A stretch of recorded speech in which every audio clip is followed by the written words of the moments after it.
IQOO 9SC Realme GT2 Snapdragon 888 சிப்போட ரெண்டு performance focus smart phones கிட்டத்தட்ட ஒரே ப்ரைஸ்க்கு இன்றைக்கி மார்க்கெட்டில் அவைலபிளாக இருக்குது. இப்போ இது ரெண்டுத்தில் எது பெட்டரான ஆப்ஷன், இந்த ரெண்டு ஃபோன்ஸ்க்கும் என்ன பாசிட்டிவ்ஸ் என்ன நெகட்டிவ்ஸ், இதை தான் இந்த வீடியோவில் டீட்டெயில்டாக பார்க்க போகிறோம். என் பேர் ஆஷ், நீங்கள் பார்த்துட்டு இருக்கிறது C4 Tech தமிழ். வீடியோ பிடிச்சிருந்துச்சுன்னா மறக்காமல் கீழே இருக்க தம்ஸ் அப் பட்டன், சப்ஸ்கிரைப், பெல் ஐகான்ஸ் இதெல்லாம் ப்ரெஸ் பண்ணுங்கள். இப்போ நம்ம வீடியோவுக்கு போவோம். ஸோ ஃபார்ம் ஃபேக்டர் அப்படின்னு பார்த்தீங்கன்னா ரெண்டு ஃபோனும் ஏறக்குறைய ஒரே மாதிரி தான் இருக்குது. ஏன்னா இதில் ஒரே சைஸ் டிஸ்பிளே தான் யூஸ் பண்ணியிருக்காங்க. 6.62 inches super AMOLED panel, 120 Hz ரெஃப்ரெஷோட. ரெண்டுமே நல்ல குவாலிட்டி பேனல்ஸ், பெருசாக வித்தியாசம்னு எதுவும் இல்லை. எக்ஸாக்டாக ஒரே பேனல் கிடையாது. ஏன்னா GT2ல பீக் பிரைட்னஸ் 1300 nits, இதில் 1200. ப்ளஸ் ப்ரொடெக்ஷனுக்கு ரியல்மி Gorilla Glass 5 யூஸ் பண்ணியிருக்காங்க. IQOO எதுவும் கன்ஃபார்ம் பண்ணல, பட் சில ரிப்போர்ட்ஸ் வச்சு பார்க்கல பேண்டா கிளாஸ் இல்லை ஷார்ட் சென்சேஷன் அப் யூஸ் பண்ணியிருக்கலாம். ஸோ தியரட்டிக்கலாக பார்த்தீங்கன்னா ரியல்மிக்கு ஒரு சின்ன எட்ஜ், பட் இங்கே ஆக்சுவலாக டிஸ்பிளே ஒரு டிசைடிங் ஃபேக்டர் கிடையாது. ஏறக்குறைய ரெண்டுத்துலேயுமே நல்ல பேனல்ஸ் தான். ஒரே சைஸ் டிஸ்பிளே, ஒரே சைஸ் ஃபார்ம் ஃபேக்டர், ஸோ பெருசாக எந்த வித்தியாசமும் இல்லாததுனால இப்போ நம்ம பில்ட் மெட்டீரியல்ஸ்க்கு போவோம். IQOOவில் பின்னாடி கிளாஸ் யூஸ் பண்ணியிருக்காங்க. ரியல்மி அவங்க பிளாக் வேரியண்ட்டில் மட்டும்தான் கிளாஸ் கொடுக்குறாங்க. பட் பர்சனலாக எனக்கு இந்த ஃபினிஷ் ரொம்பவே பிடிச்சிருந்துச்சு. இது ஒரு பயோபாலிமர் பேக், ஒரு டெக்ஸ்சர் இருக்கிறதுனால நல்ல கிரிப் பெட்டராக இருக்குது. இப்போ உங்களுக்கு ஃபோனை கேஸ் இல்லாமல் யூஸ் பண்ணணுன்னா கண்டிப்பாக இந்த ரியல்மி பயோபாலிமர் ஃபினிஷ் ஒரு மேஜர் பாசிட்டிவ். பட் கைஸ், இந்த வீடியோ ஃபுல்லாக நான் இதை சொல்லிகிட்டே தான் இருக்க போகிறேன். ரெண்டு ஃபோன்லேயும் எல்லாமே நல்லா இருக்குது, ரெண்டு ஃபோனும் ஈக்குவலாக இருக்குது. ஏன்னா உண்மையிலேயே கம்பேரிசன்ஸ்னு பார்த்தா இந்த ரெண்டு ஃபோனும் ரொம்பவே க்ளோஸாக இருக்குது. ஸோ நிறைய விஷயங்கள் சிமிலராக தான் இருக்க போகுது.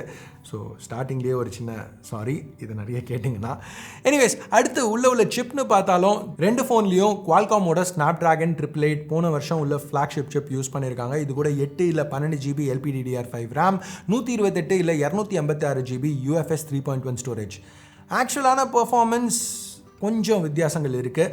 IQOOவில் AnTuTu ஸ்கோர்ஸ் பெட்டராக இருந்துச்சு, plus multi core scores geek பெஞ்சில் பெட்டராக இருந்தது. ரியல்மியில் சிங்கிள் கோர் ஸ்கோர்ஸ் கொஞ்சம் அதிகமாக இருந்தது ரியல்மியில். அது மட்டும் இல்லாமல் பெர்ஃபார்மன்ஸ் இன்னும் கன்சிஸ்டண்ட்டாக இருந்தது. 15 நிமிஷம் கண்டினியூஸாக த்ராட்டில் டெஸ்ட் ரன் பண்ணையில் பெர்ஃபார்மன்ஸ் 82% தான் ரியல்மியில் ட்ராப் ஆச்சு. IQOOவில் 75% வரைக்கும் டிப் ஆச்சு. மேபி நீங்கள் கேம்ஸ் நிறைய கண்டினியூஸாக விளையாடுவீங்கன்னா உங்களுக்கு ரியல்மியில் அந்த கன்சிஸ்டன்ட் பெர்ஃபார்மன்ஸ் ஒரு அட்வான்டேஜாக இருக்கலாம். அது மட்டும் இல்லை, பேட்டரின்னு வரையிலையும் IQOO 9SCயில் கொஞ்சம் டீசெண்டான பேட்டரி 4500 mAh யூஸ் பண்ணியிருக்காங்க. பட் GT2வில் 500 mAh அதிகமாக இருக்குது. இது வெறும் ஆன் பேப்பர் நம்பர்ஸ் மட்டும் கிடையாது. ஆக்சுவல் யூசேஜ்லேயும் GT2வில் உள்ள பேட்டரி ஒரு 10% அதிகமாக பெர்ஃபார்ம் பண்ணுச்சுன்னு சொல்லலாம். இப்போ ரெண்டு ஃபோனையுமே நான் ஒரு வாரம் என் பிரைமரியாக யூஸ் பண்ணியிருக்கேன். நான் யூஸ் பண்ண டயத்தில் GT2வில் அந்த 10% பெட்டர் பேட்டரி பெர்ஃபார்மன்ஸை நான் பார்த்தேன். அந்த 500 mAh எக்ஸ்ட்ரா இருக்கிறது யூஸ்ஃபுல்லாக தான் இருந்துச்சு.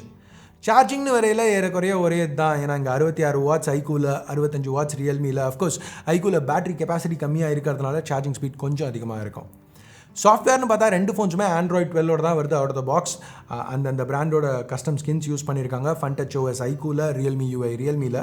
ரெண்டு ஸ்கின்ஸ்லையுமே பாசிட்டிவ்ஸ் நெகட்டிவ்ஸ்னு இருக்குது, ரொம்ப நம்ம நெட்பிக் பண்ணால். பட் ஓவரால் ரெண்டுத்துலையுமே நிறைய ஃபீச்சர்ஸ் இருக்குது, ஸ்டேபிளாக இருக்குது, ப்ளஸ் பக்ஸ் அதிகமாக கிடையாது. யூசர் எக்ஸ்பீரியன்ஸ்னு பார்த்தா இதில் நீங்கள் எதை சூஸ் பண்ணாலுமே யூசர் எக்ஸ்பீரியன்ஸ் நல்லா தான் இருக்கும். ஆனால் இந்த பாயிண்டில் ரெண்டு நோட்டிசபிள் டிஃப்ரென்சஸ் இருக்குது. முதல்ல ஹாப்டிக் ஃபீட்பேக், இது IQOO 9SCயில் கொஞ்சம் வீக்காக இருக்குது. இப்போ டைப் பண்ணையில் ஒரு லெட்டரையும் ப்ரெஸ் பண்ணையில் அந்த ஃபீட்பேக் GT2வில் இருக்கிற அளவு இங்கே இல்லை. அஃப்கோர்ஸ் இது ஒரு மேஜர் டிஃப்ரென்ஸ் கிடையாது. ஏன்னா யூஸ் பண்ண பழகிடும். ஒரு 2 வாரம் யூஸ் பண்ணிங்கன்னா அதுக்கப்புறம் அதை நினச்சி கூட பார்க்க மாட்டீங்க. பட் அடுத்த டிஃப்ரென்ஸ் இன்னும் கொஞ்சம் பெரிய டிஃப்ரென்ஸ் என்னன்னு பார்த்தா, இப்போ அப்டேட்ஸ் IQOO 2 வருஷம் ஆண்ட்ராய்டு அப்டேட்ஸ் கொடுப்போம், ப்ளஸ் 3 வருஷம் செக்யூரிட்டி பேச்சஸ் கொடுப்போம்னு சொல்கிறாங்க. ரியல்மி 1 year எக்ஸ்ட்ரா ஆஃபர் பண்ணுறாங்க. அதாவது 3 வருஷம் ஆண்ட்ராய்டு அப்டேட்ஸ் ப்ளஸ் 4 வருஷம் செக்யூரிட்டி பேச்சஸ். ஸோ ஃபோனை வாங்கிட்டு டக்குன்னு விற்க மாட்டேங்க, கொஞ்சம் லாங் டேர்ம் யூஸ் பண்ணணும்னு நினச்சிங்கன்னா இங்கே ரியல்மிக்கு ஒரு பாசிட்டிவ். சரி, அடுத்து கேமராஸ்க்கு வருவோம். ரெண்டு ஃபோன்ஸ்லையுமே ட்ரிபிள் கேமரா செட்டப்ஸ். ப்ரைமரியிலேருந்து ஆரம்பிக்கலாம். ஒரு IMX598 சோனி 48 மெகாபிக்சல் சென்சர் IQOOலையும், அதோட கொஞ்சம் பெரிய 50 மெகாபிக்சல் சோனி IMX766 சென்சர் ரியல்மிலையும் இருக்குது. ரெண்டு சென்சர்ஸுமே f1.8 லென்சஸ், ஆப்டிகலி ஸ்டேபிளைஸ்ட் f1.8 லென்சஸோட பேராக இருக்குது. ஆக்சுவலான டிஃப்ரென்ஸ் நல்ல லைட்டிங் கண்டிஷன்ஸில் பெருசாக இல்லை. கலர்ஸ் கொஞ்சம் பிரைட்டாகவும் கொஞ்சம் கூலராகவும் இருக்குது IQOOவில். ரியல்மியில் இன்னும் கொஞ்சம் கான்ட்ராஸ்ட் அதிகமாகவும் வார்மர் டோன்ஸும் இருக்குது. பர்சனலாக எனக்கு ரியல்மியில் எடுத்த ஷார்ட்ஸ் கொஞ்சம் பெட்டராக பட்டுச்சு. பட் இது வெறும் பர்சனல் ப்ரிஃபரன்ஸ் தான். ஆக்சுவலாக ஜூம் இன் பண்ணி பார்த்தா டீட்டெயில் எல்லாம் எந்த பெரிய வித்தியாசமும் கிடையாது. டைனாமிக் ரேஞ்ச்னு பார்த்தாலும் அந்த பிரைட்டஸ்ட் பாயிண்ட், டார்க்கஸ்ட் பாயிண்ட் பெரிய வித்தியாசம் இல்லை. ஸோ நல்ல லைட்டிங் கண்டிஷன்ஸில் ரெண்டு கேமராஸுமே ஏறக்குறைய ஒரே மாதிரி தான் பெர்ஃபார்ம் பண்ணுது. லோ லைட்னு வரையில் இங்கே ரியல்மி ஆக்சுவலாக பெட்டராக பர்ஃபார்ம் பண்ணணும். ஏன்னா IMX766 சென்சர் சைஸ் அதிகம். பட் இந்த ரெண்டு இமேஜஸையும் சைட் பை சைட் பார்க்கல நீங்கள் நினைக்க போகிற முதல் விஷயம் IQOOவில் இமேஜ் பிரைட்டாக இருக்குது. இங்கே எப்படி ஐக்கூவால் சின்ன சென்சரோட இன்னும் பிரைட்டான இமேஜஸ் கேப்சர் பண்ண முடியுது அப்படிங்கிறத செக் பண்ணுறதுக்காக கொஞ்சம் டீட்டெயில்டாக பார்க்கல நான் நோட்டீஸ் பண்ண விஷயம் ஐக்கூவில் எடுத்த ஒரு ஷாட்லேயும் ஐஎஸ்ஓ கிட்டத்தட்ட 3 மடங்கு அதிகமாக இருக்குது ரியல்மியோட. ஸோ இந்த சீனில் ஐஎஸ்ஓ 1166 GT2ல 3900 ஐக்கூவில், இங்கே 1544 வெர்சஸ் 3941, இங்கே 695 வெர்சஸ் 2710. ஜென்ரலாக ஐஎஸ்ஓ அதிகமாக இருந்துச்சுன்னா நாய்ஸும் அதிகமாக இருக்கும். ஸோ ஜூம் இன் பண்ணி பார்க்கல ஐக்கூவில் நாய்ஸ் அதிகமாக இருக்கணும், ஆனால் இல்லை. ஏன்னா ஐக்கூவோட சாஃப்ட்வேர் ப்ராசஸிங் ரொம்பவே நல்லா கொடுத்துருக்காங்க. இங்கே நாய்ஸ் லெவல்ஸ், டீட்டெயில் லெவல்ஸ் எல்லாமே சிமிலராக தான் இருக்குது. ஸோ இங்கே அந்த ஐக்கூவோட பிரைட்டர் லுக் ஐக்கூக்கு ஒரு positive. So low light performance ஐக்கூக்கு ஒரு சின்ன எட்ஜ் இருக்குன்னு சொல்லலாம். பட் திருப்பியும் இது பர்சனல் ப்ரிஃபரன்ஸ் தான். அல்ட்ரா வைட்னு வரையில் 13 மெகா பிக்சல் சென்சர் ஐக்கூலையும் 8 மெகா பிக்சல் சென்சர் ரியல்மிலையும் கொடுத்துருக்காங்க. இங்கே இமேஜஸ் திருப்பியும் ஒரே மாதிரி தான் இருக்குது. ஜூம் இன் பண்ணி பார்க்கல ரியல்மியில் கொஞ்சம் ஓவர் ஷார்ப்பனிங் இருக்குது, ஏன்னா அந்த ரெசல்யூஷன் கம்மியாக இருக்கிறதுனால. ஆனால் நான் பல வீடியோவில் ஏற்கனவே சொன்ன மாதிரி அல்ட்ரா வைடில் யாரும் பெருசாக ஜூம் இன் பண்ணி பார்க்க போகிறதில்ல.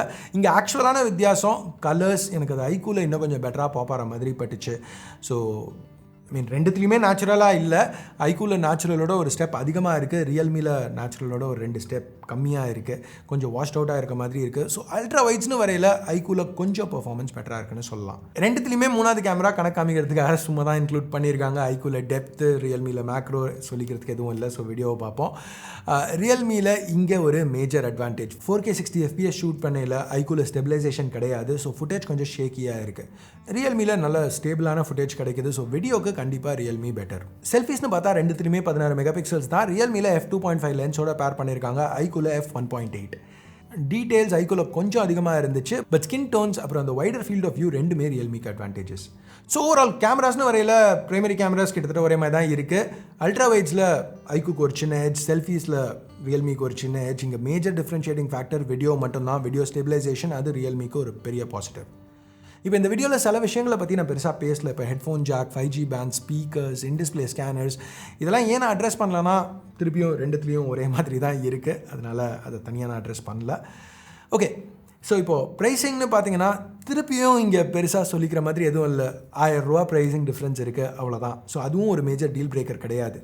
ஸோ இங்கே ஐக்கூக்கு அந்த 1000 ரூபா அட்வான்டேஜ் இருக்குது. அது போக அல்ட்ரா வைட்ஸ் பெட்டராக பெர்ஃபார்ம் பண்ணுது. சார்ஜிங்கும் கொஞ்சம் ஃபாஸ்ட்டாக இருக்கும், ஏன்னா பேட்டரி கெப்பாசிட்டி கம்மிங்கிறதுனால. இப்போ ரியல்மிக்குள்ள பாசிட்டிவ்ஸ்னு பார்த்தீங்கன்னா பின்னாடி உள்ள டெக்ஸ்சர் கேஸ் எல்லாமே யூஸ் பண்ணுறதுக்கு இது ஒரு அட்வான்டேஜ். வீடியோ ஸ்டெபிலைசேஷன் பெட்டராக இருக்குது. ப்ளஸ் 1 வருஷம் extra Android updates plus security patches கிடைக்குது. அது மட்டும் இல்லாமல் 10% higher battery capacity, better battery life. So இந்த அட்வான்டேஜஸ்க்காக 1000 ரூபா எக்ஸ்ட்ரா பே பண்ணலாம்னு நினச்சிங்கன்னா GT2 வாங்குங்க. இல்லைனா இந்த 2 ஃபோனையும் பாருங்கள், பார்க்குறதுக்கு எது உங்களுக்கு பெட்டராக படுதோ அந்த ஃபோனை வாங்குங்க. ஏன்னா இந்த 2 ஃபோன்ஸ்க்கும் பெருசாக இப்போ நான் சொன்ன இந்த சின்ன சின்ன வித்தியாசங்களை போக பெருசாக எந்த வித்தியாசமும் கிடையாது. 2 ஃபோன்லையுமே உங்களுக்கு நல்ல கிட்டத்தட்ட ஃப்ளாக்ஷிப் எக்ஸ்பீரியன்ஸ் கிடைக்க தான் போகுது. ஸோ எனிவேஸ், இதுதான் என்னோட கம்பேரிசன் வீடியோ. எஸ், கொஞ்சம் மொக்கையாக தான் இருக்குது, கன்க்ளூஷன் இல்லைன்னு சொல்ல. பட் அது காரணம் அந்த அளவு இது ரெண்டுமே ஈக்குவலாக இருக்குங்கிறது மட்டும்தான். இங்கே நான் வேறு எதையாவது ஃபோக்கஸ் பண்ணியிருக்கலான்னு நினைக்கிறீங்களா, இல்லை வேறு ஏதாவது பற்றி இன்னும் டீட்டெயில்டாக பேசியிருக்கணும்னு நினைக்கிறீங்களா, கீழே கமெண்ட்ஸில் சொல்லுங்கள். ப்ளஸ் அப்படியே கீழே கமெண்ட் பண்ணையில் அந்த தம்ஸ் அப் இல்லை தம்ஸ் டவுன் வீடியோ பிடிச்சிருக்கு பிடிக்கலன்னு நினைக்கிறீங்களோ அதை பேஸ் பண்ணி சப்ஸ்கிரைப் பண்ணலன்னா சப்ஸ்கிரைப் பட்டன் ஏற்கனவே சப்ஸ்கிரைப் பண்ணியிருந்தீங்கன்னா பக்கத்தில் உள்ள பெல் ஐக்கான் அதையும் ப்ரெஸ் பண்ணுங்கள். அப்போ தான் நான் போடுற வீடியோஸை நீங்கள் மிஸ் பண்ணாமல் பார்க்க முடியும். சொல்லதான் இந்த வீடியோக்கு அடுத்த வீடியோவில் உங்களை திருப்பி சந்திக்கிற வரைக்கும் என் பேர் ஆஷ். நீங்கள் பார்த்துட்டு இருக்கிறது C4 Tech Tamil. Have a nice day. Bye.